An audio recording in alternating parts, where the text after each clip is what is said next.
Hello, good evening बच्चों। हम लोग स्टार्ट करते हैं सॉलिड स्टेट का नया लेक्चर हम लोग स्टार्ट करते हैं।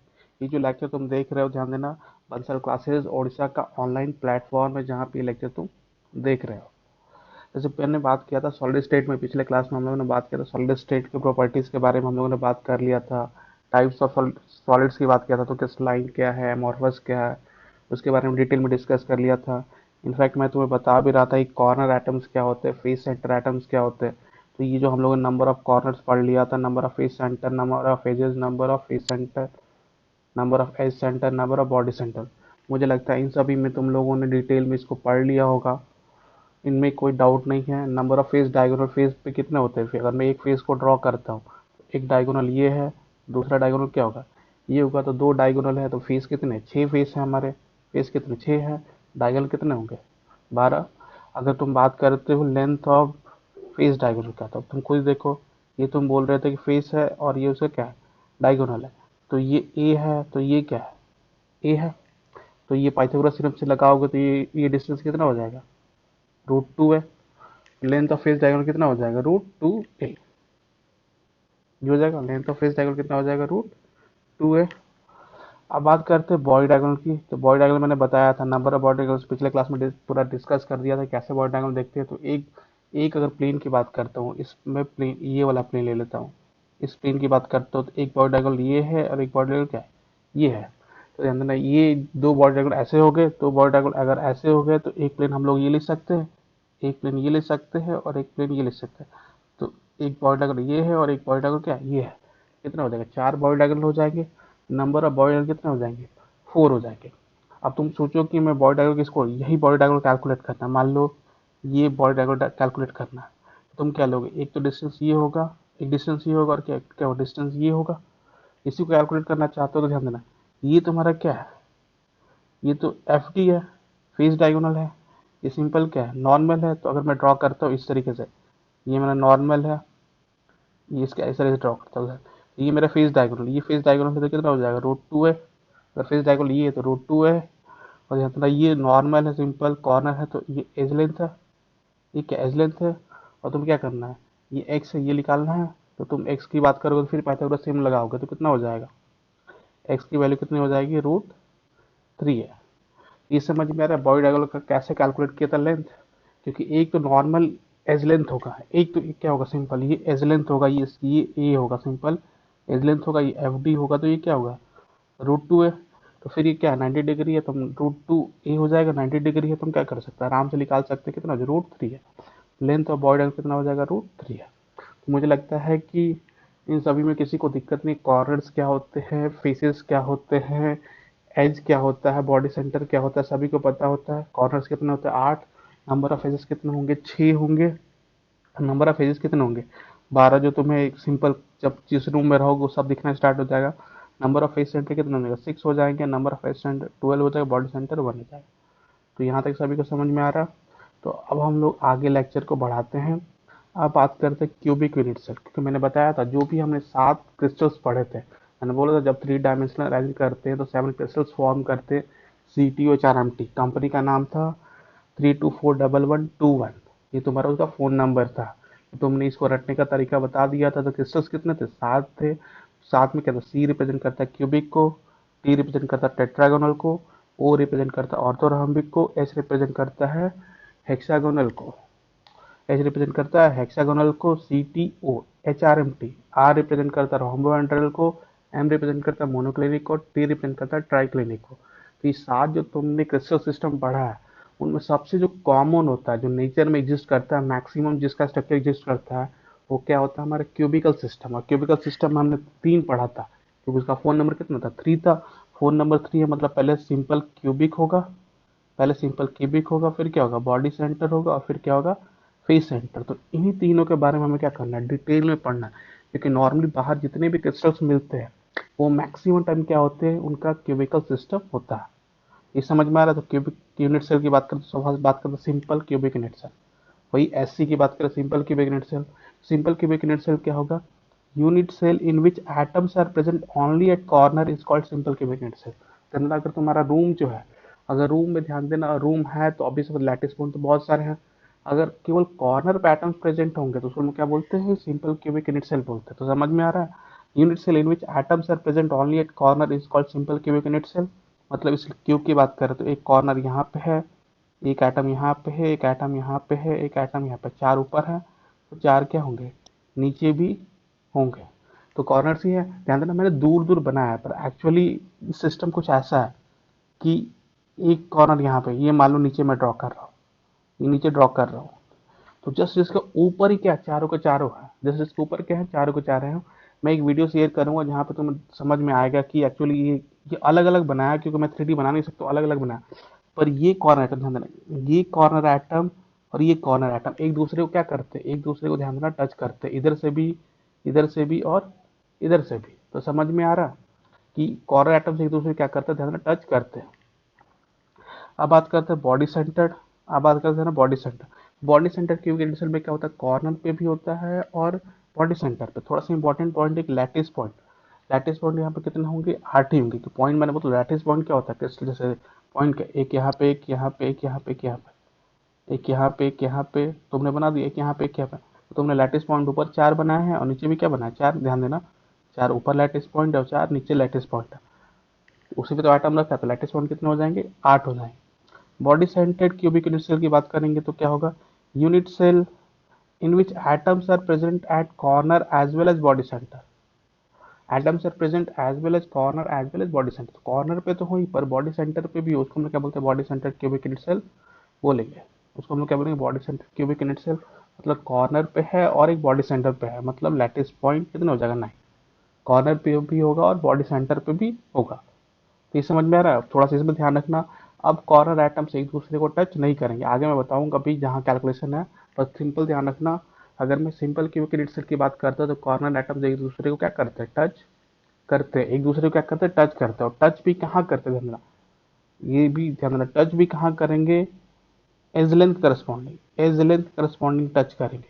मतलब एक कॉर्नर यहाँ पे, ध्यान देना, एक कॉर्नर यहाँ पे है, दूसरा कॉर्नर यहाँ पे, तीसरा कॉर्नर यहाँ पे है, चौथा कॉर्नर इधर। मतलब ये कट, जैसे मैं एक बना ही देता हूँ, कॉर्नर एटम सिंपल क्यूबिक में कैसे टच करेंगे, ये एक है। नीचे वाला ध्यान देना, बस मैं बना रहा हूँ, ये है नीचे वाला क्यूब है, बना दिया। तो कॉर्नर एटम्स एक दूसरे को टच करेंगे along द एज लेंथ। ध्यान देना, एज लेंथ, एज लेंथ कहने का मतलब है जो इस तरीके का लाइन जो है, लाइन के along एक दूसरे को टच करेंगे। लाइन के along क्या करेंगे, एक दूसरे को टच करेंगे। मतलब इधर से इधर टच करेंगे, इधर से इधर टच करेंगे, इधर से इधर टच करेंगे, इधर से इधर। ये वाला एटम्स है ना, एक दूसरे को टच नहीं करेंगे। तो इंपॉर्टेंट पॉइंट ध्यान देना, सिंपल क्यूबिक सेल में क्या होता है, unit cell in which atoms are present only at corner is called simple cubic cell. Corner पे एटम्स प्रेजेंट होगा उसको हम क्या बोलते हैं, simple cubic cell. Simple cubic unit cell बोलेंगे। और सिंपल क्यूबिक यूनिट सेल में ध्यान देना, जो कॉर्नर के एटम्स होते हैं एक दूसरे को, आसपास वाले कॉर्नर के एटम्स क्या करते हैं, एक दूसरे को टच करते हैं along the edge length. Second है बॉडी सेंटर। बॉडी सेंटर क्या होता है, जहाँ पे एटम्स कॉर्नर पे भी हो और बॉडी सेंटर पे भी हो, उसको हम क्या बोलते हैं, बॉडी सेंटर यूनिट सेल बोलते हैं। इसमें लैटिस पॉइंट कितने हो जाएंगे, 9 हो जाएंगे। कॉर्नर के 8 और बॉडी सेंटर के 1, तो कितना हो जाएगा, 9 हो जाएगा। इसमें ध्यान देना, एक्चुअली बॉडी सेंटर में क्या होता है, एटम्स टच करते हैं, पर एटम टच कहाँ करेंगे, along the body diagonal touch करेंगे। जैसे मान लो ये है, ये मैंने बॉडी डायगोनल बनाया, तो एक कॉर्नर एटम यहाँ पे है, दूसरा कॉर्नर एटम क्या है, यहाँ पे, और यहीं पे हमारे क्या बॉडी सेंटर है। तो बॉडी सेंटर के लॉन्ग ध्यान देना क्या होता है, बॉडी डायगोनल के लॉन्ग जो एटम है वो क्या करते हैं, एक दूसरे को टच करते हैं। जबकि एक कॉर्नर यहाँ पे है और एक कॉर्नर क्या है, ध्यान देना, यहाँ पे। तो ये एक दूसरे को ध्यान देना टच नहीं करते, बॉडी डायगोनल एक दूसरे, बॉडी डायगोनल वाले एटम ही क्या करते हैं, एक दूसरे को टच नहीं करते, एक दूसरे को टच करते हैं। जबकि एज के लॉन्ग वाले एटम्स एक दूसरे को टच नहीं करते हैं। इसका मैं वीडियो भेजूंगा जो तुम्हें प्रॉपर वहां पे दिखेगा। नेक्स्ट हम बात करते हैं face centre cubic unit cell. Face centre cubic unit cell, जैसे नाम से पता चल रहा है, कॉर्नर पे भी होगा और फेस सेंटर पे भी होगा।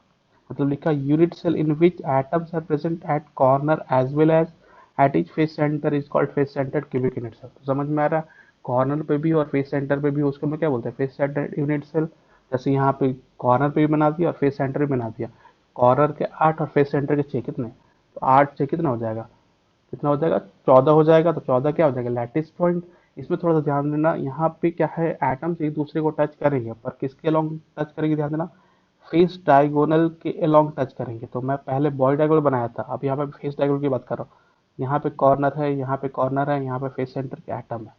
तो फेस के अलोंग क्या करते हैं जनरल, फेस डायगोनल के अलोंग क्या करते हैं, एक दूसरे को टच करते हैं। तो समझ में आ रहा है, सिंपल क्यूबिक में एटम एक दूसरे को टच करेंगे अलोंग एजेस। बॉडी सेंटर में along body diagonal, face centre में अलोंग फेस डायगोनल। जो आगे चल के हमने रेडियस और एज लेंथ में कैलकुलेशन करना होगा तब हमारा आसान हो जाएगा। अब बात करते हैं फोर्थ। है तो ध्यान देना तीन ही होता है, पर हम थोड़ा सा दो एक्स्ट्रा भी पढ़ेंगे क्योंकि हम जेई की तैयारी कर रहे हैं, तो उसमें कुछ जरूरी नहीं कि तीन ही पूछे, दो एक्स्ट्रा भी पूछ सकता है जो कॉमन है। Edge centre cubic unit cell, edge centre cubic unit cell. नाम से ही पता चल रहा है कहाँ कहाँ होगा, कॉर्नर पे भी होगा और सेंटर पे भी होगा। लिखा unit cell in which atoms are present at corner as well as at each centre, each edge centre, each edge centre is called edge centre cubic unit cell. तो अब कॉर्नर्स कितने होते हैं, 8 बना दिया। एज सेंटर कितने होते हैं, 12, इसलिए लैटिस पॉइंट कितना हो गया, 12 हो गया। तो एज सेंटर समझ में आ रहा। नेक्स्ट है end centre cubic unit cell, end centre cubic unit cell. तो ध्यान देना एंड सेंटर में क्या होता है, कॉर्नर पे होता है और any two opposite face centre, any two opposite face centre. तो unit cell in which atoms are present at corner as well as any two opposite face centre, उसको हम लोग क्या बोलते हैं, एंड सेंटर। तो एंड सेंटर में थोड़ा सा ध्यान रखना कि एंड सेंटर में कॉर्नर पे तो तुमने यहाँ रख दिया, यहाँ पे कॉर्नर रख दिया, यहाँ भी कॉर्नर रख दिया, चार कॉर्नर ऊपर बना दिए और चार कॉर्नर क्या किया, नीचे कर दिया। तो कॉर्नर आइटम समझ में आ रहा है। अब any two opposite face centre मतलब ध्यान देना, अगर मैं लेफ्ट लेता हूँ तो इसका अपोजिट क्या होता है, राइट। समझ में आ रहा है, लेफ्ट लेते हो तो राइट लेना पड़ेगा।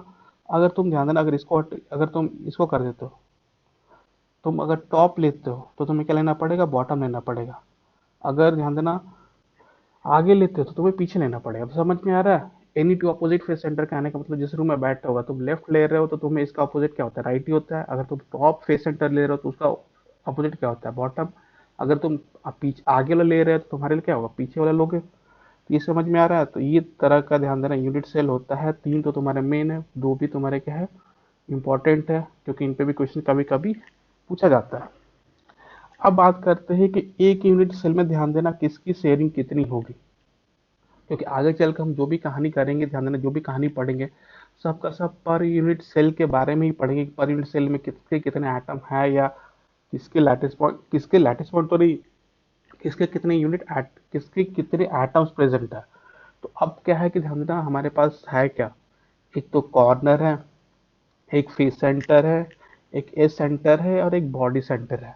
तो अब हम चेक करेंगे कि एक यूनिट सेल में इनका कंट्रीब्यूशन कितना होगा। तो वही लिखा हुआ है लोकेशन, वो लिखा ध्यान देना, location of an atom, number of shared unit cell, contribution in one unit cell. तो फर्स्ट बात करते हैं कॉर्नर। तो कॉर्नर थोड़ा सा ध्यान देना, अपने रूम में देखो कॉर्नर, कॉर्नर जो शेयरिंग का पार्ट है ये कितनी यूनिट सेल से शेयर होगा, वो 8 होगा। 8 कैसे होगा, ध्यान देना कि तुम बोलोगे सर कि ये तो 1/4 है, 1/4 नहीं है। ध्यान देना, जैसे जिस बिल्डिंग में हो तुम, ऊपर मत देखो नीचे देखो, नीचे वाले जो कॉर्नर जैसे यहाँ पे बैठे हो, वो लेफ्ट वाले कॉर्नर पे, नीचे वाले कॉर्नर पे देखो, वहाँ पे इसकी शेयरिंग, इसकी ध्यान देना थोड़ा सा आगे वाले बिल्डिंग में होगा, तो आगे वाले रूम में हो, बिल्डिंग कह रहे आगे वाले रूम में होगा, तो इधर भी रूम होगा। जैसे यहाँ पे मैं दिखाई देता हूँ तुक में, करना कैसे है, कॉर्नर की बात करता हूँ तो यहाँ कॉर्नर पे दिखाया, जैसे यहाँ पे मैंने किया हुआ है, यूनिट सेल बनाया हुआ है, यूनिट सेल का फोटो ले लिया। अब इसकी देखते हैं हम, ये भी तो एक कॉर्नर आइटम है, ये भी तो क्या है, कॉर्नर एटम है। किसका कॉर्नर एटम है, इस यूनिट सेल का कॉर्नर एटम है।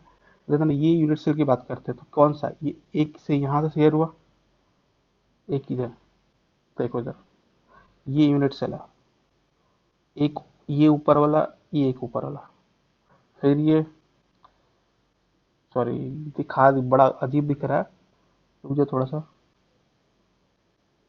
नीचे करते हैं। ये कॉर्नर की बात करते हैं, इस कॉर्नर की, देखो ना सिंपल, एक पार्ट कौन सा ये है, एक ये पार्ट है, एक ये पार्ट है, और एक ये पार्ट है और एक ये पार्ट है। तो चार पार्ट तो ऊपर होगा, अगर चार पार्ट ऊपर है तो चार पार्ट नीचे भी तो होगा। चार पार्ट अगर ध्यान देना ऊपर है, चार पार्ट ऊपर है तो चार पार्ट नीचे भी तो होगा। चार पार्ट कौन सा पार्ट है, ध्यान देना एक तो ये वाला पार्ट, मैं बना के दिखा देता हूँ चार पार्ट शेयरिंग कौन से कर रहा है।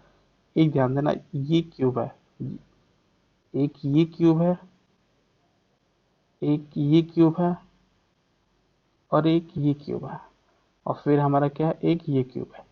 तो इस आइटम चार ऊपर शेयर किया, ये, क्योंकि इस, ये ऊपर देख लो ना, ऐसे ऐसे कर लो ऊपर, समझ में आ रहा है। ये एक चार पार्ट किधर है, चार पार्ट अगर ऊपर है तो चार पार्ट क्या होगा, नीचे भी होगा।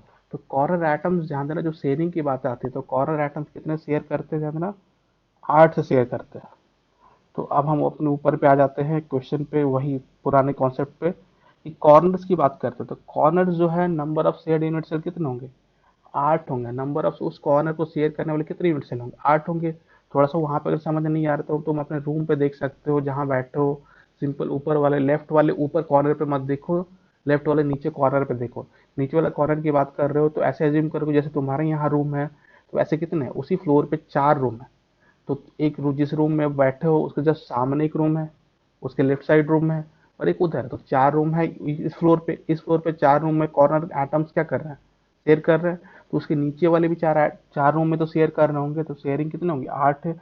Number of share unit cell कितने हो जाएंगे, कितने हो जाएंगे, 8 हो जाएगा। तो contribution in one unit cell कितना हो जाएगा, 1/8। अगर एस सेंटर की बात करते हो, ध्यान देना एस सेंटर पे थोड़ा सा ध्यान रखना। जैसे एस सेंटर में फिर से अपने पुराने वाले इसमें आऊंगा, एस सेंटर की बात करता हूँ। तो ये जो एटम है, मान लो ये जो क्यूब है, ये एक क्यूब है। चलो यहाँ नहीं, इसको नहीं, हम लोग इसको ले लेते हैं।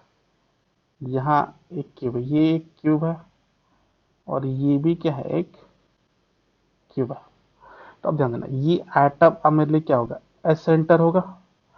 अगर ये एटम एस सेंटर होगा, ध्यान देना, ये एटम अगर एस सेंटर होगा, तो तुम देखना क्यूब कौन सा है, एक, तो ये क्यूब को क्या कर रहा है, शेयर कर रहा है। इस क्यूब को क्या कर रहा है, ध्यान देना, शेयर कर रहा है। दूसरा क्या करेगा, इस क्यूब को भी शेयर करेगा, इस क्यूब को भी क्या कर रहा है, ध्यान देना, शेयर कर रहा है। तो समझ में आ रहा है, दो तो वहीं पे है। अब थोड़ा सा ध्यान से देना, दो अगर इस दो ऊपर है, दो ये ध्यान देना, दो ऊपर दिख रहा है, दो ऊपर दिख रहा है तो मैं इसको हटाने जा रहा हूँ। अब तुम थोड़ा सा ध्यान देना, दो ऊपर है, तो इसकी शेयरिंग तो इस वाले से भी तो है, इस वाले से भी है, तो कितनी हो जाएगी, 4 हो जाएगी। इसलिए वो क्या बोला जा रहा है, इसलिए क्या बोला जा रहा है यहाँ पे, ध्यान देना, एस सेंटर की शेयरिंग कितने से हुई है, ध्यान देना, 4 से हुई है। एस सेंटर की शेयरिंग कितनी, 4 से हुई है। तो कंट्रीब्यूशन कितना हो जाएगा, 1/4 होगा। फेस सेंटर की बात करें, फेस सेंटर दीवार देखो ना, दीवार क्या है, दीवार अगर मैं दूसरा रूम भी बनाऊँ तो ऑब्वियस सी बात है, कॉमन दीवार होगा, मतलब वहाँ पे एटम क्या करेंगे, दो से शेयर करेंगे। तो नंबर ऑफ शेयर्ड यूनिट कितना हो जाएगा, 2। तो कंट्रीब्यूशन कितना हो जाएगा, हाफ। बॉडी सेंटर जहाँ तुम बैठे हो, कितना कंट्रीब्यूशन है, 1 होगा। तो इनका कंट्रीब्यूशन समझ में आ रहा है, कॉर्नर कितने यूनिट से शेयर है। तो थोड़ा सा इमेजिन करो, देखो कितना है, सिंपल आएगा तुम्हारा 8 आएगा। तो कंट्रीब्यूशन कितना हो जाएगा, 1/8। एस सेंटर की बात करेंगे तो किसी भी एस सेंटर को पकड़ लो, और देखो कि ऑब्वियस सी बात है, जिस रूम में रह रहे हो ऊपर ही देखो, जैसे जहाँ बैठे हो वहीं पे सामने देखो, सामने देख रहे हो तो एस सेंटर है। एस सेंटर का कंट्रीब्यूशन उस रूम में है, तो उसके बगल वाले रूम में भी होगा एस सेंटर का कंट्रीब्यूशन। तो ध्यान रखो, उस फ्लोर पे 2 रूम, तो उसके ऊपर भी तो क्या है, 2 रूम होगा। तो कितना हो जाएगा, 4 हो जाएगा। तो कंट्रीब्यूशन कितना हो जाएगा, 1/4। फेस सेंटर की बात करते हैं, फेस सेंटर मुझे नहीं लगता किसी को दिक्कत है। तो कंट्रीब्यूशन में किसी को दिक्कत है, नहीं दिक्कत है, तो हम लोग इसमें आगे बढ़ते हैं। अब बात करते हैं effective number of atoms in unit cell. अब हम इसका ध्यान, अब कंट्रीब्यूशन पता चल गया तो हम निकाल सकते हैं कि एक यूनिट सेल में कितने कितने इफेक्टिव नंबर ऑफ यूनिट्स, कितने इफेक्टिव नंबर ऑफ एटम्स है। तो अगर मैं सिंपल क्यूबिक यूनिट सेल की बात करूँ, सिंपल क्यूबिक सिस्टम है, तो एटम्स कहाँ होते हैं, केवल कॉर्नर पे। तो कॉर्नर पे एटम्स कितने होंगे, 8, पर उनका कंट्रीब्यूशन कितना होगा, 1/8। सिंपल क्यूबिक में कितना हो जाएगा, 1। Body centre cubic unit cell में जाता है, ये सब हम लोग क्या है, एटम्स निकाल रहे हैं, पर यूनिट से निकाल रहे हैं, एक यूनिट सेल में कितने एटम होंगे वो कैलकुलेट कर रहा है। बॉडी सेंटर पे ध्यान देना, कॉर्नर पे भी होता है, बॉडी सेंटर पे भी होता है, तो कितना हो जाएगा, 2 हो जाएगा। फेस सेंटर यूनिट सेल की बात करें तो कॉर्नर पे भी होगा, फेस सेंटर कॉर्नर पे 8 इंटू 1/8।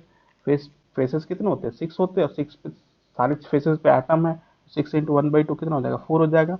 एस सेंटर की बात करते हैं तो ध्यान देना, कॉर्नर पे कितना होगा, 8 इंटू 1/8, और हर एजेस पे है, मतलब 12 इंटू 1/4 कितना हो जाएगा, 4। और एंड सेंटर की बात करते हैं तो क्या, corner plus any two opposite face centre, तो 8 इंटू 1/8, 2 इंटू 1/2, तो क्या होगा, 2। तो इस तरीके से ध्यान देना, अगर कहीं भी लिखा जाए रैंडम कुछ भी लिखा जाए, इसमें कितने एटम्स होंगे तो हम लोग क्या कर सकते हैं, कैलकुलेट कर सकते हैं। या मैं एक सिंपल में बोल देता हूँ, ऐसे ही मैं क्वेश्चन दे देता हूँ तुम्हारे लिए कि रैंडम कुछ भी बनाता है। जैसे मान लो ये क्यूब है, ये क्यूब है,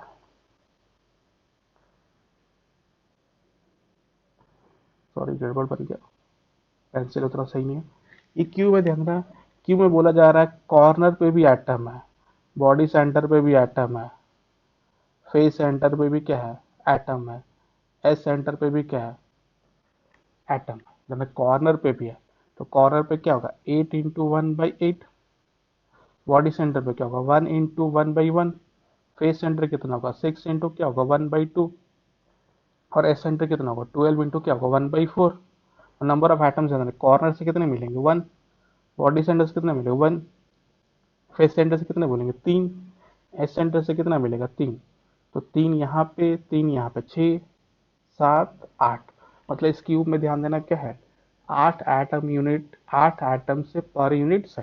तो समझ में आ रहा है निकालते कैसे हैं, तो तुम्हें निकालना समझ में आ गया है, तो हम लोग आगे बढ़ते हैं। तो effective number of atoms in unit से समझ में आ रहा है। सिंपल क्यूबिक में 1 होता है, बॉडी सेंटर में 2 होता है, फेस सेंटर में 4 होता है, एस सेंटर में 4 होता है, और एंड सेंटर में भी क्या होता है, 2 होता है। तो मैं बोलूंगा इसको निकाल भी लो और इसको रट भी लो, क्योंकि आगे क्वेश्चन आएगा तो तुम सिंपल क्यूबिक में कैलकुलेट मत करना कितना होगा, तुम्हें याद होना चाहिए 1 2 का 4 4 2 का 1। राम लखन मूवी देखा होगा, बहुत पुरानी मूवी है, उसमें गाना है 1 2 का 4 4 2 का 1। इसलिए मैं ध्यान देना क्या, 1 2 का 4 4 2 का 1 अपने मन से बना सकते हो। या हमारा 3 तो इंपॉर्टेंट यही था ना, simple cubic, body centre, face centre, 1 2 का 4, इस तरीके से रट सकते हो, ये हो जाएगा। तो ये तुम्हें ये क्यूब समझ में आ रहा है, क्यूब बहुत ही इंपॉर्टेंट है, कॉर्नर क्या है, फेस सेंटर क्या है। अब वो इंपॉर्टेंट है तो उस पर क्वेश्चन ध्यान देना आप कैसे आएंगे। तो पहला ही क्वेश्चन आता है कि फॉर्मूला डिजाइन करो। फॉर्मूला डिजाइन करने के लिए बोल रहा है determine the formula of a compound form by A and B. अब बोल रहा है केस फर्स्ट, ए कॉर्नर है, बी बॉडी सेंटर है, तो नंबर ऑफ ए एटम्स निकाल लेते, फॉर्मूला लगाने के लिए क्या, ए और बी के एटम्स निकालो, उससे इंपेरिकल फॉर्मूला बना लो। तो नंबर ऑफ ए एटम्स, ए कहाँ है, कॉर्नर पे है, तो 8 × 1/8, तो कितना होगा, 1। Number of B atoms, B कहाँ है, बॉडी सेंटर, 1 × 1 मतलब कितना, 1। मतलब ए का एटम भी 1 है, बी का एटम भी क्या है, 1 है। तो फॉर्मूला क्या हो जाएगा, ध्यान देना, ए बी। ये फॉर्मूला समझ में आ रहा है। केस 2 बोला जा रहा है, एक कॉर्नर है, ध्यान देना, बी फेस सेंटर है, एक कॉर्नर है तो क्या होगा, 8 × 1 बाई क्या होगा, 8, तो कितना हो जाएगा, 1 हो जाएगा। फेस सेंटर की बात करेंगे कितना हो जाएगा, 6 इंटू क्या होगा, 1/2। 1 बाई क्या होगा, 2 होगा, तो कितना हो जाएगा, 3। तो ए 1 है, बी 3 है, इसलिए फॉर्मूला क्या हो गया, ए बी 3। तो समझ में आ रहा है, इस तरीके से मैंने केसेस बहुत सारे बनाए हुए हैं, ताकि तुम्हारे मतलब एक्चुअली समझ में आ जाए कि फॉर्मूला बनता कैसा है। एक कॉर्नर है, एक कॉर्नर है तो आप यूँ निकाला था कॉर्नर पे, कॉर्नर कंट्रीब्यूशन कितना होता है पर यूनिट में, तो एक ही होगा, और कुछ नहीं बोला जा रहा तो एक ही होगा। ध्यान देना कि सभी जगह कॉर्नर पे एटम्स हैं। बी बोला any two opposite face centre, any two opposite face centre मतलब क्या, दो ही होंगे, 1/2 होगा, तो दो अपोजिट फेस सेंटर है, तो फेस सेंटर कितने हैं, दो ही है, मतलब फेस सेंटर पे एटम्स कितने होंगे, दो ही होंगे, और उनका कंट्रीब्यूशन कितना, 1/2, तो कितना, 1। ए बी 1 है, बी बी 1 है, तो क्या हो जाएगा, ए बी। केस फोर्स की बात करते, ध्यान देना, केस 4 की बात करते, एक कॉर्नर है, बी एस सेंटर है, एक कॉर्नर है, ध्यान देना, बी एस सेंटर है। तो एक कॉर्नर है तो क्या लिखो, 8 इंटू क्या होगा, 1/8 इजिकल टू क्या होगा, 1। बी ध्यान देना एस सेंटर है, एस सेंटर में कितना होता है, एजेस कितना होता है, 12। 12 × 1/4 इजिकल टू क्या होगा, 3। इसलिए फॉर्मूला क्या हो गया, ए बी 3। इसलिए फॉर्मूला क्या हो गया, ए बी 3। अब केस फिफ्थ है, ध्यान देना, केस फिफ्थ में बोला जा रहा है कि एक कॉर्नर है, बी अल्टरनेट फेस सेंटर है, एक कॉर्नर है, बी अल्टरनेट फेस सेंटर है। तो इसको थोड़ा समझ लो कि है कैसा, इसको क्यों बनाना पड़ेगा, तभी तुम्हें समझ में आएगा कि कहना क्या चाहता है ये हो गया। अब एक कॉर्नर देना, ये कॉर्नर मैं रख देता हूँ, एक कॉर्नर है तो ई में तो दिक्कत ही नहीं है, ई में तो दिक्कत ही नहीं है, ध्यान देना, ई में तो कोई दिक्कत ही नहीं है। और अल्टरनेट फेस सेंटर की बात करते हैं, तो किसी का अल्टरनेट फेस सेंटर का मतलब होता है कि क्या बोलेंगे, इधर लोग बोलेंगे सर एक मैं यहाँ रख देता हूँ, एक मैं यहाँ रख देता हूँ, एक मैं यहाँ रख देता हूँ और एक मैं यहाँ रख देता हूँ, अपोजिट फेस सेंटर। तो होगा क्या, ध्यान देना, ये जो अल्टरनेट है साइकिल, अब थोड़ा सा इंपॉर्टेंट है कि ये जो साइकिल है, साइकिल तुम बनाओगे ये इधर से इधर गए, इधर से इधर गए, ये साइकिल यहाँ पे था, यहाँ पे नहीं था, देन यहाँ पे था, यहाँ पे नहीं था, यहाँ पे था, यहाँ पे नहीं था। मतलब ये क्या कर रहा है, ये इस अल्टरनेट को फॉलो कर रहा है, अल्टरनेट फेस सेंटर पे है। पर गड़बड़ क्या, ध्यान देना, अगर मैं वो सेम इस साइकिल में जाऊं, इस साइकिल में जाऊं, इसमें मैं पहले इधर गया, फिर इधर गया, फिर इधर गया, फिर इधर गया, फिर इधर गया, मतलब इस साइकिल में जाओ, इस साइकिल में ध्यान देना, कोई, ये भी फेस तो सेंटर है ना, इस फेस सेंटर में क्या है, कोई एटम है ही नहीं। एटम नहीं है तो ध्यान देना, बहुत लोग सॉल्व करेंगे फॉर्मूला उनका ए बी आएगा और A2B3 आएगा, आ सकता है ए बी, तो ऑब्वियस है, बात है, कन्फर्म आ जाएगा, क्योंकि अल्टरनेट फेस सेंटर होगा तो यहाँ से 1 मिल जाएगा और यहाँ से भी क्या मिल जाएगा, 1 मिल जाएगा, तो ए बी आ जाएगा। पर ध्यान देना, इसके लिए फॉर्मूला क्या होता है, नॉट डिफाइन होता है। अगर एक्चुअल बात किया जाए तो फॉर्मूला क्या है, नॉट डिफाइन है। पर बहुत केसेस में ध्यान देना, आंसर ए बी दिया रहता है। अगर आंसर तुम्हारा, ध्यान देना, 4 ऑप्शन दिया और 4 ऑप्शन में ए बी दिया हुआ है, तो तुम क्या करोगे, ए बी ही मार के आओगे, ए बी क्या करोगे, मार के आओगे। A2B3 भी बहुत लोग का आएगा, जो कि ध्यान देना क्या हो जाएगा, गलत हो जाएगा। तो या तो फॉर्मूला, ध्यान देना, या तो नॉट डिफाइन होगा, नहीं तो आंसर क्या होगा, ए बी होगा। तो इसको थोड़ा सा ध्यान रखना है, ये क्वेश्चन बहुत अच्छा था, ये हो जाएगा। अब थोड़ा सा, ये तो सिंपल क्वेश्चन हो गया था कि जहाँ पे अब क्या करते हैं हम लोग, मिस करना स्टार्ट करते हैं, मतलब कुछ एटम्स उड़ाना स्टार्ट कर देते हैं। तो अब इसमें ध्यान देना, एटम्स जब उड़ाएंगे तो क्या होगा। जैसे क्वेश्चन क्या बोला जा रहा है, determine the formula of a compound form by A and be in which A corner है, बी फेस सेंटर है। तो ध्यान, कॉर्नर है और बी फेस सेंटर है, मतलब formula, if A atom of corner is remove. अब देना, वहां पे कुछ नहीं बोला जा रहा था, तो हम सोच रहे थे कॉर्नर पे सारे के सारे एटम प्रेजेंट है। अब इसे बोला जा रहा है कि 8 कॉर्नर, 8 कॉर्नर में से एक उड़ जाएगा। तो तुम ही सोचो, ए कितना है, 7 कॉर्नर इंटू क्या होगा, 1/8। तो अब एक एटम्स कितना हो जाएगा, 7/8। पर बी पे तो कोई फर्क पड़ा नहीं, तो फॉर्मूला क्या होगा, A7/8 B3, ऐसे फॉर्मूला लिखते नहीं, तो 8 से मल्टीप्लाई कर देंगे, तो A7B24। समझ में आ रहा है। नेक्स्ट है, atoms along one body diagonal are remove. तो ध्यान देना, हमारे पास क्या है, एक तो जो स्ट्रक्चर लिया है कॉर्नर पे और फेस सेंटर पे। तो अगर मैं बॉडी डायगोनल को रिमूव करता हूँ, बॉडी डायगोनल को रिमूव करता हूँ, तो ध्यान देना, ये कॉर्नर है, ये कॉर्नर है, और यहाँ पे क्या होता है, बॉडी सेंटर। और बॉडी सेंटर तो हमारा है ही नहीं, मतलब अगर मैं बॉडी डायगोनल को रिमूव करूंगा तो कितने एटम उड़ेंगे, 2 कॉर्नर के एटम्स क्या होंगे, उड़ेंगे, 2 कॉर्नर के एटम्स उड़ेंगे, इसलिए ए क्या होगा, 6/8, बी क्या होगा, 3। तो फॉर्मूला क्या हो जाएगा, A3/4 B3, A3B12। ध्यान देना, ये कभी मत लिखना, क्योंकि फॉर्मूला हमेशा किस में लिखते हैं, सिंपलेस्ट फॉर्म में लिखते हैं। तो फॉर्मूला क्या हो जाएगा, AB4। समझ में आ रहा है। तो अब जो इम्पोर्टेंट चीज है कि तुमसे जो बोला जाता है कि इसको उड़ा दो, उसको उड़ा दो, तो तुम्हें समझ में आना चाहिए कि मैं एज उड़ाऊंगा तो कौन कौन से एटम उड़ेंगे, फेस डायगोनल उड़ाऊंगा तो कौन कौन से एटम उड़ेंगे, बॉडी डायगोनल उड़ाऊंगा तो कौन कौन से किसके एटम उड़ेंगे। ऐसा अब बोला थर्ड, थर्ड में ध्यान देना, atoms along one face diagonal are remove. तो one face diagonal are remove की बात कर रहे हैं, तो हमारे पास क्या, कॉर्नर है और फेस सेंटर है। तो तुम सोच रहे हो कि ध्यान, ये तो कॉर्नर है, ये भी क्या है, कॉर्नर है, और ये क्या, फेस सेंटर है। तो अब एटम्स क्या होंगे, 3 उड़ेंगे, 2 कॉर्नर, एक फेस सेंटर। तो 3 उड़े मतलब 2 कॉर्नर उड़ाते तो 6/8, और क्या होगा, 3/4। और बी फेस सेंटर था तो 6 था, तो मैंने एक उड़ा दिया, तो कितना हो जाएगा, 5 × 1/2। इसे फॉर्मूला हम लोग क्या करेंगे, बना लेंगे। नेक्स्ट है, atoms along one face are remove. एक फेस को ही रिमूव कर दिया, तो तुम देखो ना, इधर एक फेस को तुम क्या कर, रिमूव कर रहे हो, एक कॉर्नर यहाँ पे, एक कॉर्नर यहाँ पे, एक कॉर्नर यहाँ पे, और एक कॉर्नर क्या यहाँ पे। और ये हमारा क्या, फेस सेंटर एटम है। तो जब हम एक फेस को रिमूव करेंगे तो 4 क्या और उड़ेगा, कॉर्नर उड़ेगा, 4 कॉर्नर उड़ेगा और एक फेस उड़ेगा। तो ए कितना है, 8 था, 4 उड़ गया तो 4 × 1/8। और बी में फेस सेंटर कितने थे, 6 थे, तो एक उड़ गया तो 5/2। तो ये समझ में आ रहा है कि कब कौन सा उड़ेगा, कैसे फॉर्मूला बनाएंगे, ये मुझे लग रहा है कि सभी को समझ में आ रहा है। अगर नहीं आ रहा होगा, ध्यान देना, तो तुम जब क्लास होगा उसमें, जो डाउट क्लास होगा, 5 से 6 जो डाउट होता है उसमें पूछ लेना। ये हो गया। अब थोड़ा सा डिफरेंट क्वेश्चन करते हैं। डिफरेंट क्वेश्चन करने से पहले मैं तुम्हें एक सिंपल और क्वेश्चन करा देता हूँ, फिर उसके बाद इस क्वेश्चन पे आता हूँ। इसको अभी यहाँ पे नहीं, इसको पहले मैं, क्योंकि मैं थोड़ा सा नोट्स पीछे हो गया था, इधर उधर हो गया था। अब हम बात करते हैं थोड़ा सा क्वेश्चन इसका। अब है determine the formula of a compound in which, ध्यान रहा ए बोला जा रहा है कॉर्नर प्लस फेस सेंटर है, बी बोला जा रहा है body centre plus S centre है। तो पहले इस सिंपल फॉर्मूला, तुम ही देखो कॉर्नर पे कितने एटम्स होते हैं, एक मिलता है। फेस सेंटर पे कितना मिलता है, तीन मिलता है। बॉडी सेंटर पे कितना मिलता है, एक मिलता है। एस सेंटर पे तुमने अभी कैलकुलेट किया था कितना मिलता है, तीन। मतलब ए पे भी चार है और बी पे भी क्या है, चार है। तो ए पे भी चार है और बी पे भी चार है, इसलिए फॉर्मूला क्या है, ध्यान देना ए बी। नॉर्मल तो फॉर्मूला ए बी हो गया। अब इसमें भी ध्यान देना क्या कर सकता है तुम्हारा, उड़ा सकता है।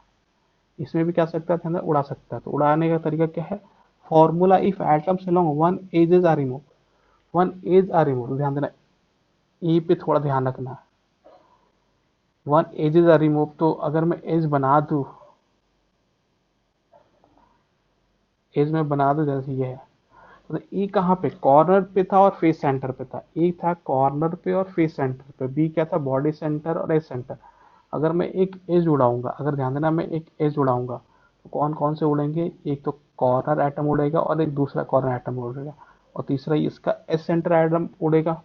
मतलब फर्क कहाँ पे आने वाला, ध्यान देना कौन कौन उड़ेगा, कॉर्नर उड़ेगा और एज सेंटर होगा। तो फर्क क्या होगा, ए में भी फर्क होगा, क्योंकि कॉर्नर उठेगा तो ए में भी फर्क आएगा और एस सेंटर उड़ेगा तो ध्यान देना बी में भी फर्क आएगा।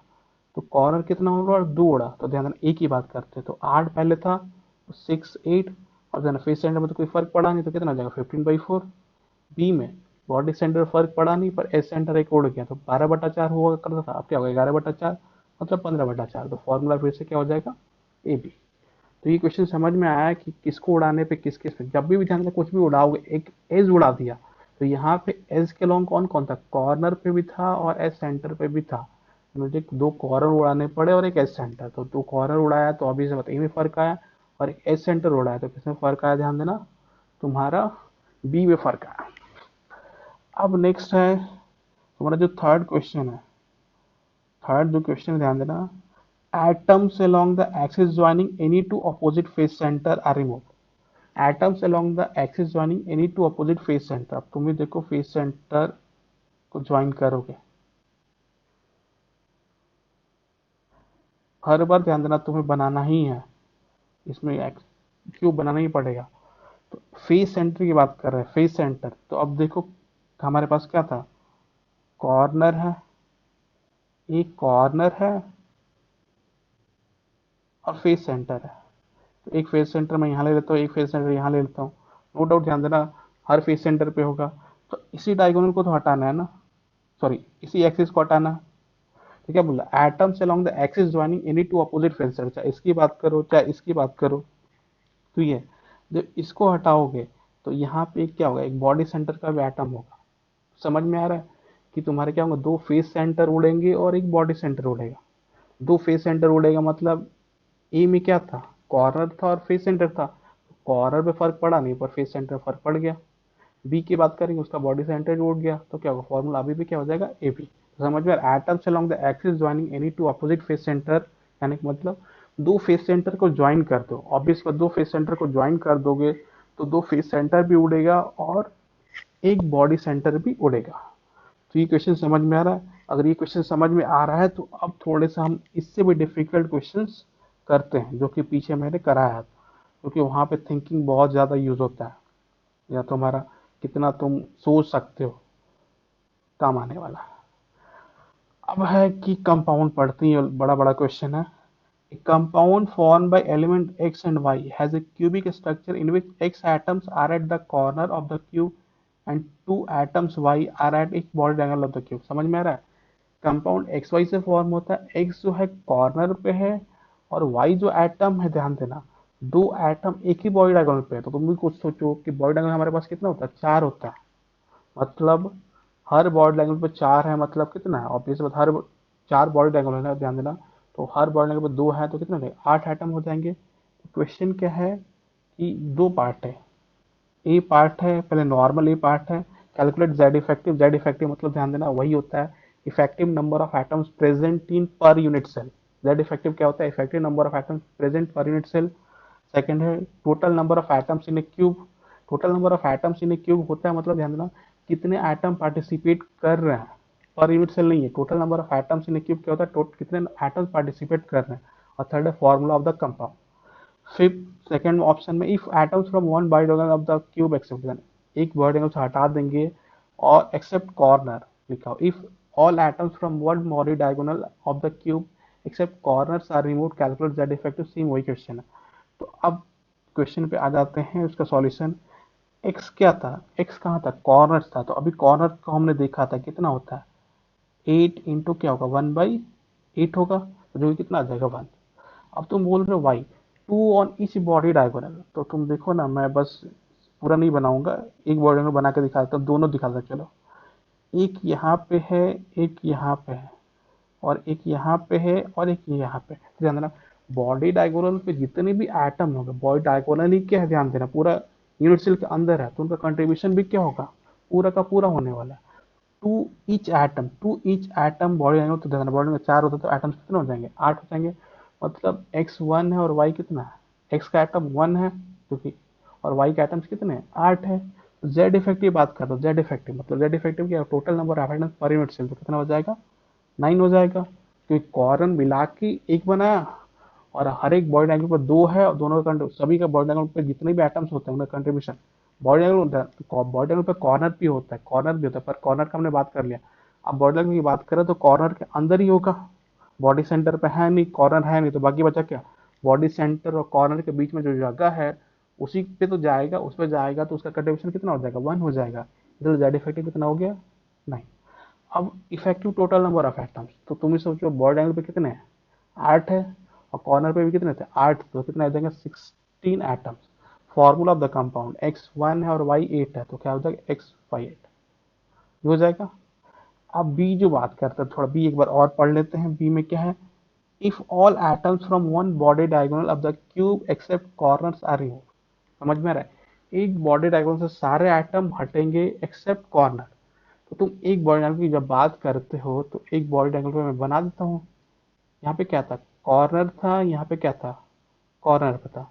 यहाँ पे एक बॉडी डायगोनल पे एटम था, यहाँ पे भी क्या था, एक बॉडी डायगोनल पे एटम था, बॉडी सेंटर पे तो था ही नहीं ना, जो हमने क्यूब का स्ट्रक्चर बनाया उसमें बॉडी सेंटर पे था ही नहीं। तो अगर मैं कॉर्नर को नहीं हटाऊंगा तो ऑब्वियस सी बात है, जो बॉडी डायगोनल पे 2 एटम है वो क्या हो जाएंगे, हट जाएंगे। अगर वो हट जाएंगे तो एक्स में तो कोई फर्क ही नहीं आएगा, एक्स में फर्क नहीं आया, कॉर्नर पे कितना 1, वाई। आप एक बॉडी डायगोनल से ध्यान देना, 2 आइटम हट जाते तो हमारे पास 8 से 2 हट गए तो कितना होगा, 6, तो जेड इफेक्टिव कितना हो जाएगा, 6। टोटल नंबर ऑफ एटम्स की बात कर रहे हैं तो पहले 16 था, 2 हट गया तो 14 हो जाएगा, समझ में आ रहा है। और फॉर्मूला की बात करेंगे तो फॉर्मूला क्या हो जाएगा, XY6, XY6। तो ये क्वेश्चन समझ में आ रहा है, ये बहुत ही अच्छा क्वेश्चन है। अब तो ध्यान देना इससे भी अच्छा क्वेश्चन आने वाला है, जो ये बहुत बड़ा क्वेश्चन है, पर अगर ये क्वेश्चन तुमसे बन गया तो समझ लो कि तुम्हारा थिंकिंग एबिलिटी, मतलब तुम आराम से सोच सकते हो कि क्या हो रहा है क्या नहीं हो रहा है, क्योंकि इसमें हमें पेपर पे नहीं सोचना है, इसमें हमें क्या करना, सब अपना पूरा का पूरा कैलकुलेशन अपने दिमाग में चलाना है, और दिमाग में ही क्यूब एज्यूम करके सबको ध्यान रखना है कि कौन कहाँ पे दिया हुआ है, किस क्रिस्टल में क्या क्या दिया हुआ है, किसको हटा रहा है, तो क्या क्या फर्क पड़ रहा है।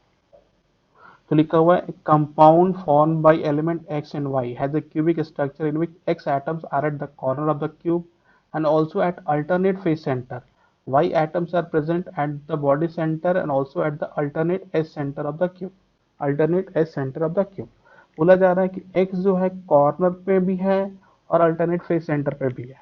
Y जो है ध्यान देना बॉडी सेंटर पे भी है और अल्टरनेट S सेंटर पे भी है। तो क्वेश्चन बहुत सारा है। पहले तो सिंपल है कि calculate Z effective total number of atoms in the cube, formula of the compound.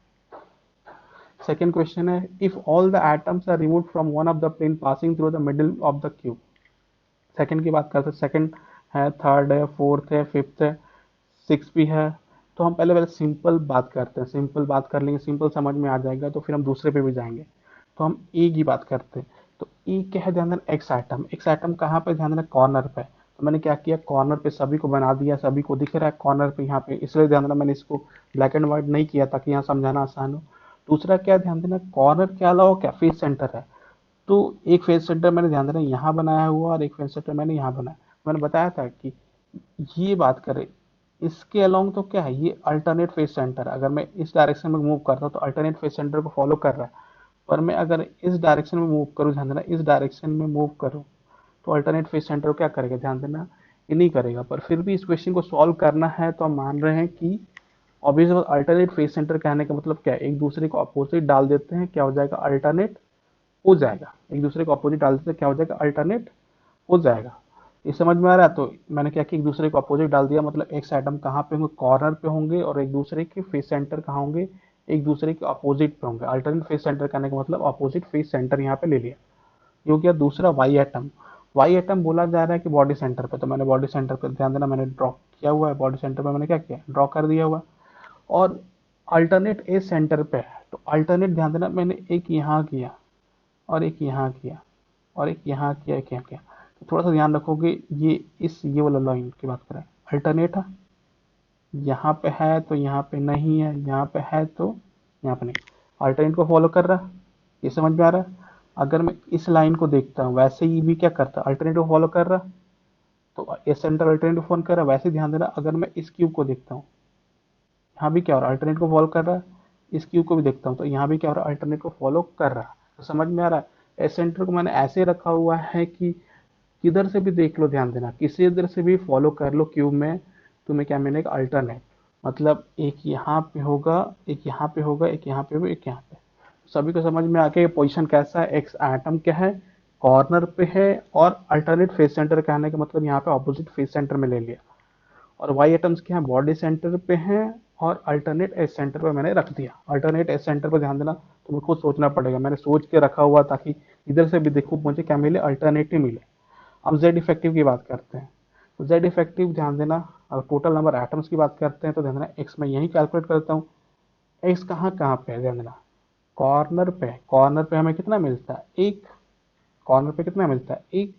और देना फेस सेंटर पे कितना है, दो ही है, तो वहां पे क्या होगा, 2 × 1/2। तो यहाँ से कितना मिलेगा, 1, मतलब टोटल कितना मिल गया, एक्स 2 मिल गया। वाई एटम्स की बात करते हैं, बॉडी सेंटर 1 मिलेगा, प्लस ध्यान देना एस सेंटर कितने 4 है, तो 4 इंटू क्या होगा, 1/4।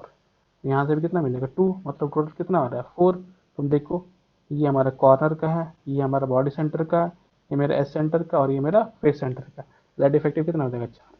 टोटल नंबर ऑफ आइटम्स की बात करें तो कॉर्नर पे 8 है, फेस सेंटर पे तो 8 2 10, एस सेंटर पे 10 10 4 14, और एक बॉडी सेंटर कितना तो 15। अगर एक्स भी 2 था और वाई भी 2 था, अभी बताया था। एक्स क्यों 2 है, ध्यान देना, क्योंकि एक्स ये है कॉर्नर प्लस फेस सेंटर, और ध्यान देना body centre plus S centre. तो यहाँ भी ये 1 है, ये 1 है, तो ये कितना हो जाएगा, 2।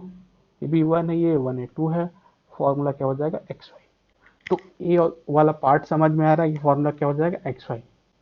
अब हम बी पार्ट पे आते हैं, तो बी पार्ट हमें क्वेश्चन पढ़ना पड़ेगा, तभी सॉल्व कर पाएंगे। क्वेश्चन याद मतलब पूरा क्यों वही है, Z effective total number of atoms formula of compound. अब थोड़ा सा पढ़ते हैं। If all the atoms are removed from one of the plane passing through the middle of the cube, which contains atoms both on the S center as well as on the face center। समझ में आ रहा है कि हम लोग एक ऐसा ध्यान देना, हम लोग ऐसा एक प्लेन पास करें, कहाँ से पास करना है, मिडिल ऑफ द क्यूब से पास करना है, जहाँ पे एस सेंटर के एटम्स भी आ जाए और फेस सेंटर के एटम्स भी आ जाए। तो देखते हैं कि वो कैसा होगा। तो ये है, तो ध्यान देना, अब ये मैं ये प्लेन पास कर दूँ, जो कि मैंने यहाँ किया भी है। ये क्या हो गया,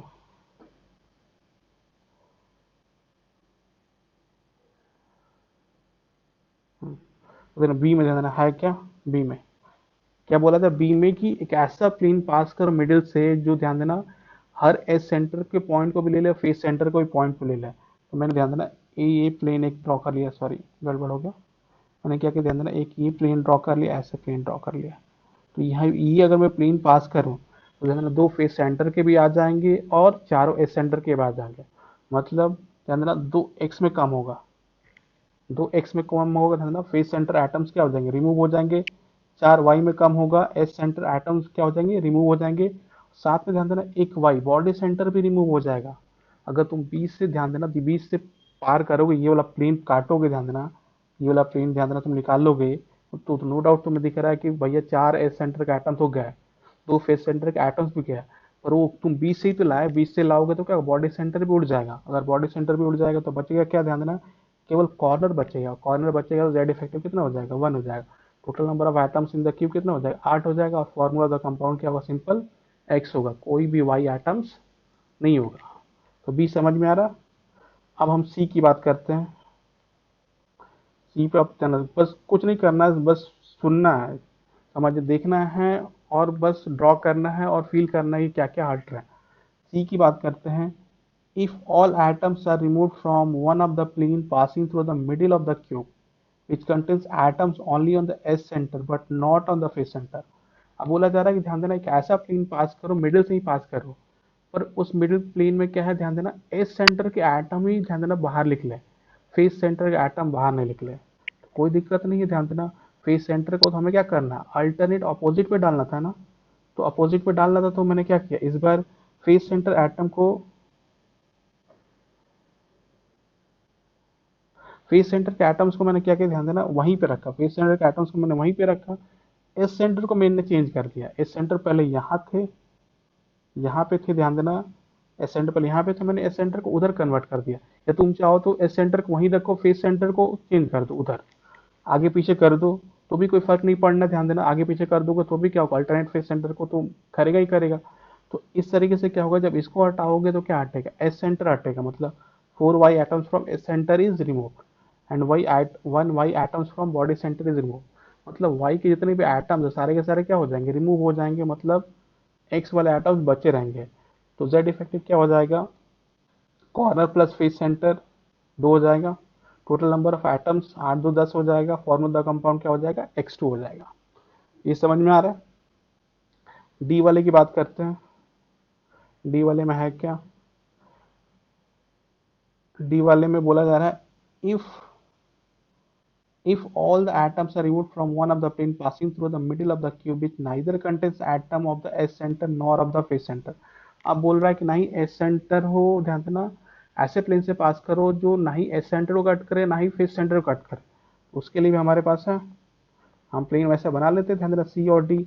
आप क्या करते हैं, ध्यान देना हम लोग एस सेंटर और फेस सेंटर को एक ही में रख देते हैं, डी की बात करते हैं, एस सेंटर और फेस सेंटर को एक ही प्लेन में रख देते हैं। ये है जो हम लोग प्लेन पास किए थे, इसी प्लेन में दोनों सभी को रख देते हैं। तो अभी इसके बाद हम क्या करेंगे, ये प्लेन ले लेंगे, इसका अपोजिट प्लेन ले लेंगे, तो ये अपोजिट प्लेन कौन सा होगा, ये वाला प्लेन। ये वाला प्लेन जब पास करेंगे तो कौन सा एटम होगा, एक वाई एटम जो बॉडी सेंटर पे वही रिमूव होगा। जेड इफेक्टिव कितना हो जाएगा, corner face centre S centre, तो कितना हो जाएगा 3, total number of atoms in the cube कितना हो जाएगा 14।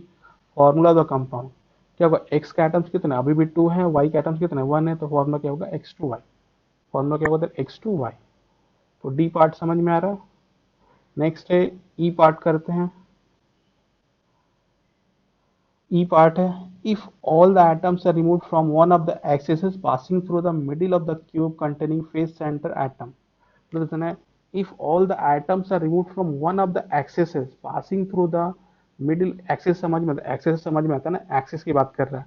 If all the atoms are removed from one of the axes passing through the middle of the cube containing face centre atom, then उस axes में क्या होना चाहिए, face centre के atoms आने चाहिए। उस एक्सिस में अगर फेस सेंटर के एटम्स आने चाहिए तो देखो ई पार्ट को कैसे इसने सॉल्व किया है। अभी सेम वैसे ही रखा हुआ है, वैसे ही रखा हुआ है, कॉर्नर्स है फेस सेंटर है वैसे ही है। अब मैंने कौन सा एक्सिस लिया, ये एक्सिस ले लिया, क्या किया ध्यान देना, ये एक्सिस ले लिया।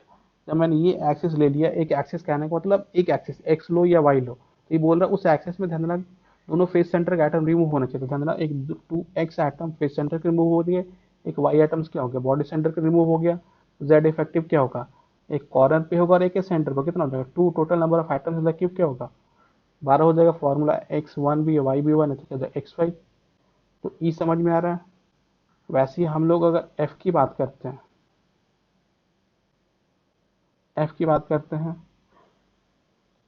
if all the atoms are removed from one of the axes passing through the middle of the cube not containing face center। अब बोल रहा है फेस सेंटर से पास नहीं होना चाहिए, तो ध्यान देना आप किसी और से पास कर दो, पास करोगे तो क्या होगा, केवल वाई एटम्स क्या होंगे रिमूव होंगे। तो देखो ई में बताया भी है, ई की बात करते एफ, एफ में पास किया तो क्या लिखा हुआ 1y atoms from body centre are remove. मैंने कुछ नहीं किया, ध्यान देना फेस सेंटर यहाँ पे था, इसको ऊपर लेके चला गया तो ऊपर नीचे अभी भी क्या अल्टरनेट को मैनेज कर रहा है, जेड इफेक्टिव निकाल लिया, corner, face centre, edge centre, 3 हो जाएगा।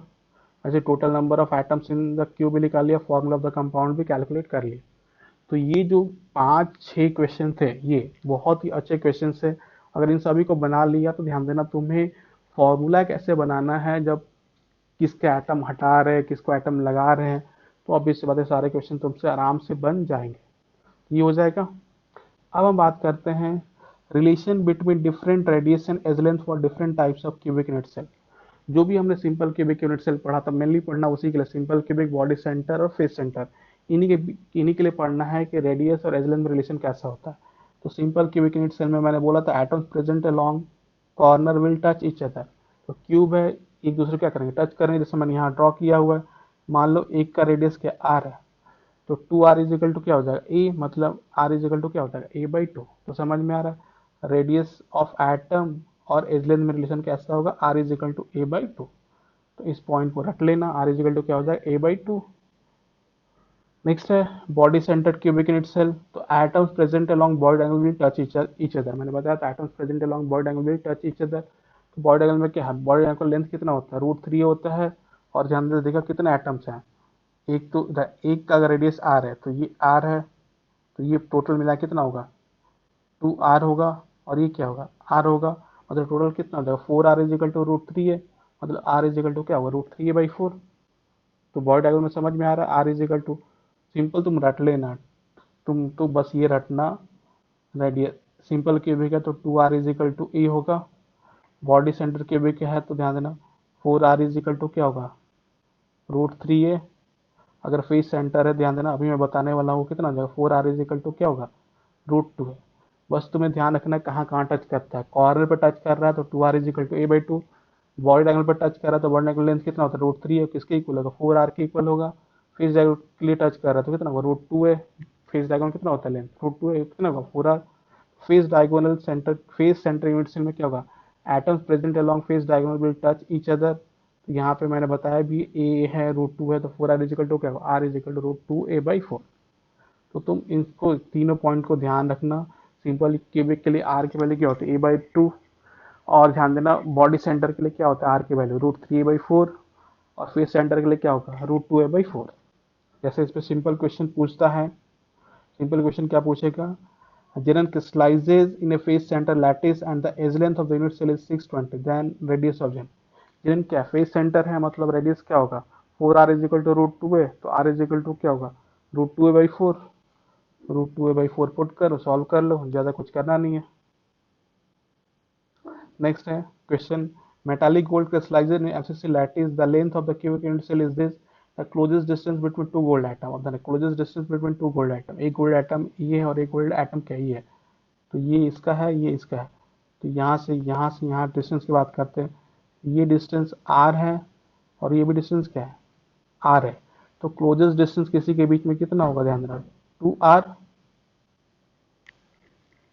क्लोजेस्ट डिस्टेंस कितना होगा, ध्यान देना 2r होगा। तो metallic gold crystallises in FCC lattice, the length, metallic gold crystallizes in FCC lattice, the length of the cubic unit cell is 4.242 angstrom, the closest distance between gold atom is, option दिया हुआ है। FCC की बात कर रहा है तो 4r is equal to क्या होगा, √2 होगा। तो 2r निकालना, तो 2r इज इक्वल टू क्या होगा, √2। तुम सिंपल तुम क्या करो, r निकाल लो। रुक 2 मिनट रुक जाओ।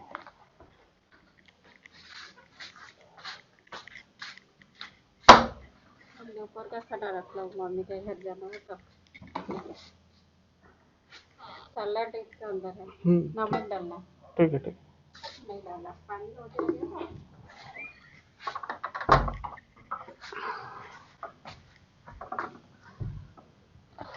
सॉरी, थोड़ा सा उधर कोई दरवाजे पे आ गया था इसलिए। चलो हम लोग क्लास को फिर से स्टार्ट करते हैं।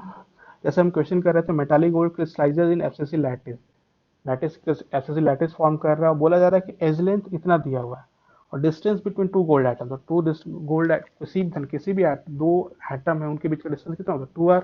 तुम r कैलकुलेट कर लो और फिर क्या करो, 2 से मल्टीप्लाई कर लो, तो 2r, मैंने यहाँ पे 2r ही कैलकुलेट कर लिया, कितना होगा, c एंगस्ट्रॉम। ये समझ में आ गया। अब हम बात करते हैं calculate volume of SCC BCC FCC. आप ध्यान देना, रेडियस निकाल सकते हो तो ऑब्वियस है वॉल्यूम में निकाल सकते हैं। तो वॉल्यूम ऑफ एसएससी की बात करें, बीसीसी की बात कर रहे हैं, एफसीसी कब पर यूनिट सेल ही बात कर रहे हैं, तो क्यूब ही है, तो क्यूब है तो सभी का वॉल्यूम क्या हो जाएगा, ए क्यू। तो ध्यान देना, वॉल्यूम ऑफ एसएससी की बात करते हैं तो क्या होगा, ए का क्यू, और ए की वैल्यू कितने होगी, 2r, मतलब कितना होगा 8r cube. Volume of body centre cubic unit cell में क्या होगा, 4r इजिकल टू रूट 3, कितना हो जाएगा, ये हो जाएगा। एफसीसी में कितना हो जाएगा, ये हो जाएगा। तो समझ में आ रहा है। अगर मैं volume of SCC cubic unit cell की बात करूँ तो ए क्यू ही आता है, ध्यान देना। चाहे एससीसी की बात करो, चाहे बॉडी सेंटर की बात करो, चाहे एफसीसी की बात करो, बात किसकी कर रहे हो, यूनिट सेल की। और यूनिट सेल तो हमेशा क्या होता है, क्यूब होता है, तो क्यूब होता है तो क्या होगा एक। और गड़बड़ क्या है कि ध्यान देना कि सिंपल क्यूबिक में एज लेंथ और रेडियस रिलेशन क्या होता है, 2r इजिकल टू ए होता है। बॉडी सेंटर में क्या होता है, ध्यान देना 4r इजिकल टू रूट 3 होता है। और फेस सेंटर में क्या होता है, 4r इजिकल टू रूट 2 है। तो ध्यान आर की बात करेंगे तो आर में क्या होगा, डिफरेंट डिफरेंट आएगा। तो इनको मैं बोलूंगा कि तुम सॉल्व भी कर लो और रट भी लो, क्योंकि ये जो क्वेश्चन है ध्यान देना सॉलिड स्टेट में बहुत सारी चीजें डाटा हमें रटनी है। इनफैक्ट ध्यान देना समझ में आएगा सब चीज क्यों हो रहा है, कैसे हो रहा है।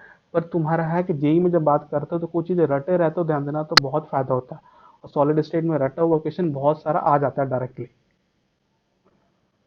नेक्स्ट है, तो समझ में आ रहा है तुमने क्या किया, volume of simple cubic unit cell, body centre cubic unit cell और face centre cubic unit cell calculate कर लिया। अब बात करते हैं calculate volume of atom present in simple cubic unit cell, body centre cubic unit cell and FCC. तुमने ध्यान देना पहले unit cell, simple cubic unit cell था, बॉडी सिंपल क्यूबिक का यूनिट सेल था, body centre cubic unit cell था, face centre cubic unit cell था, उन सभी का वॉल्यूम कैलकुलेट किया। अब तुम्हें ध्यान देना वॉल्यूम किसका कैलकुलेट करना है, जिस उसमें जो एटम्स प्रेजेंट उनका वॉल्यूम कैलकुलेट करना है। तो देना volume of atom inside unit cell, तो हर एटम का वॉल्यूम कितना होता है, 4/3 πr क्यू।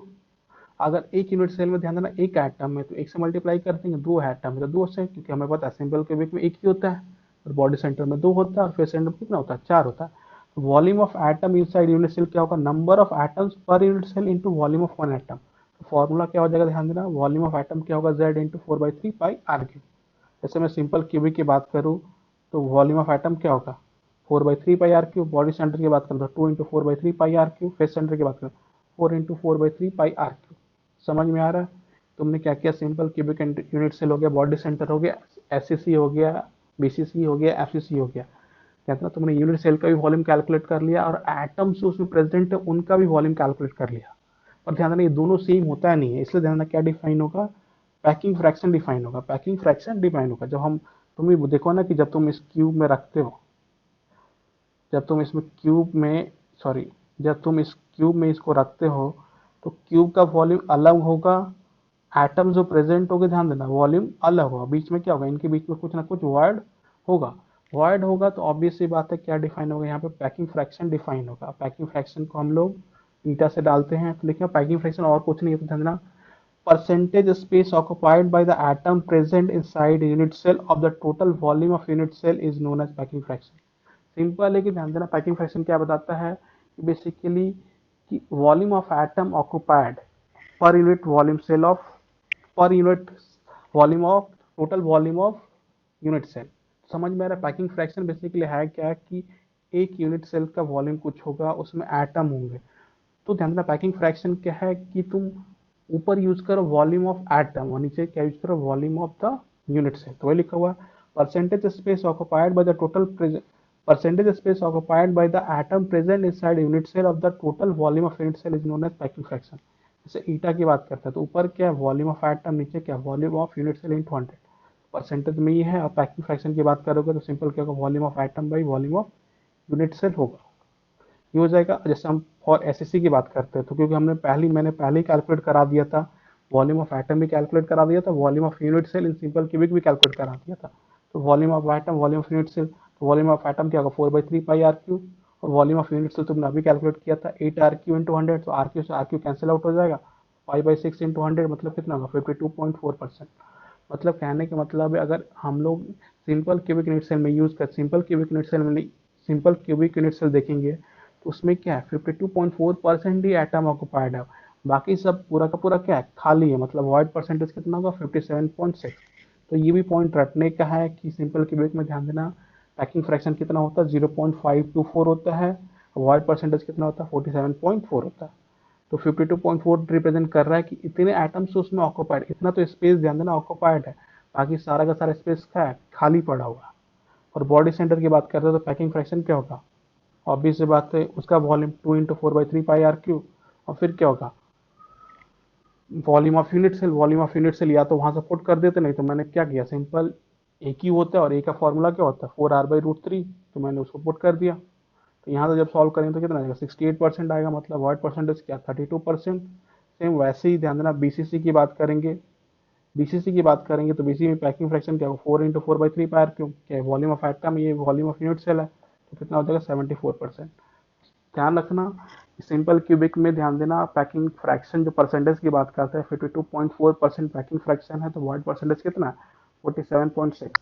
अगर मैं बॉडी सेंटर की बात करूँ तो पैकिंग फ्रैक्शन कितना है 68% आता है, तो खाली जगह कितना 32% है। फेस सेंटर की बात करते हैं तो पैकिंग फ्रैक्शन कितना होता है 74%, तो खाली जगह कितना है 26%। तो ये कैलकुलेशन भी आना चाहिए और ये याद भी होना चाहिए। इनफैक्ट 74% ही तुम्हारा क्या मैक्सिमम 3D, तो यहाँ पे लिखा भी नोट करके, in 3D maximum possible packing efficiency is 74% and it is shown by cubical closed packing CCP, that is FCC, and hexagonal closed packing, that is SCP। जैसे मैं 3D पैकिंग बताऊंगा आगे कैसे होता है, उसमें देखोगे कि 3D में जो मैक्सिमम क्लोज पैकिंग होता है वो कितना होता है 74% ही होता है, उससे ज़्यादा क्लोज पैकिंग नहीं हो सकता है। और 74% किसका होता है, या तो सीसीपी स्ट्रक्चर होगा नहीं तो एससीपी। और कहीं भी ध्यान देना सीसीपी लिखा हुआ है, कहीं भी सीसीपी लिखा हुआ है मतलब वो क्या आता है एफसीसी ही बोला जाता है। और आगे एक हम लोग पढ़ने वाले एक्स्ट्रा हेक्सागोनल क्लोज पैकिंग पढ़ने वाले एससीपी। जैसे यहाँ पे क्वेश्चन है देखो simple, calculate packing efficiency of an unit cell in which atoms are present at corner as well as a centre. मैंने बोला था कि अब मैं तुम्हें बता दिया कैसे कैलकुलेट करते हैं, पर थोड़ा सा ये चेंज कर दिया इसने। वो एक तो रटना है जो स्टैंडर्ड है simple cubic body centre face centre, उसके लिए धन simple cubic body centre face centre पढ़ना भी है, रेडियस और एजलेंथ में रिलेशन भी रटना है, वॉल्यूम ऑफ यूनिट सेल भी रटना है, वॉल्यूम ऑफ एटम भी रटना है, पैकिंग फ्रैक्शन भी कैलकुलेट करके रट लेना। पर जो तरीका बताया ध्यान देना, सबको मैंने एक्सप्लेन करते ही आया हूँ कि कैसे कैलकुलेट हो रहा है। तो जैसे एक नया क्वेश्चन डाल दिया कि calculate packing efficiency of an unit cell in which atoms are present at corner as well as centre. तो एटम्स कहाँ पे ध्यान कॉर्नर पे है और एज वेल एज सेंटर पे है। तो तुम खुद ही सोचो कि अगर मैं एक बना दूं ऐसे फेसेस, तो यहाँ पे ध्यान रख कॉर्नर है, यहाँ पे भी क्या है कॉर्नर है, और यहाँ पे क्या एज सेंटर है।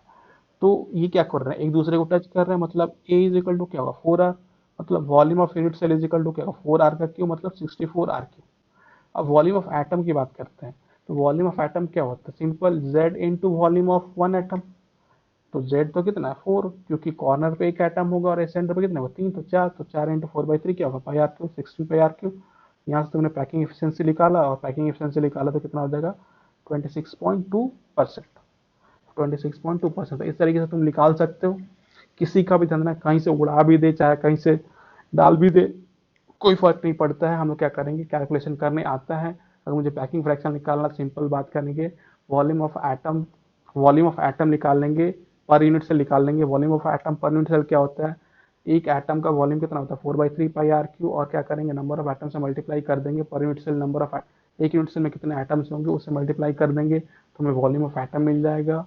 और वैसे जानना हम क्या करेंगे नीचे आराम से वॉल्यूम ऑफ यूनिट से निकाल सकते हैं। वॉल्यूम ऑफ यूनिट से निकालने के लिए हम क्या करना पड़ेगा एज लेंथ और रेडियस में रिलेशन निकालना पड़ेगा, ये हो जाएगा। तो यहाँ तक है, अगले क्लास में ध्यान देना, बाकी का लेक्चर हम लोग पढ़ेंगे। चलो ठीक है, बाय।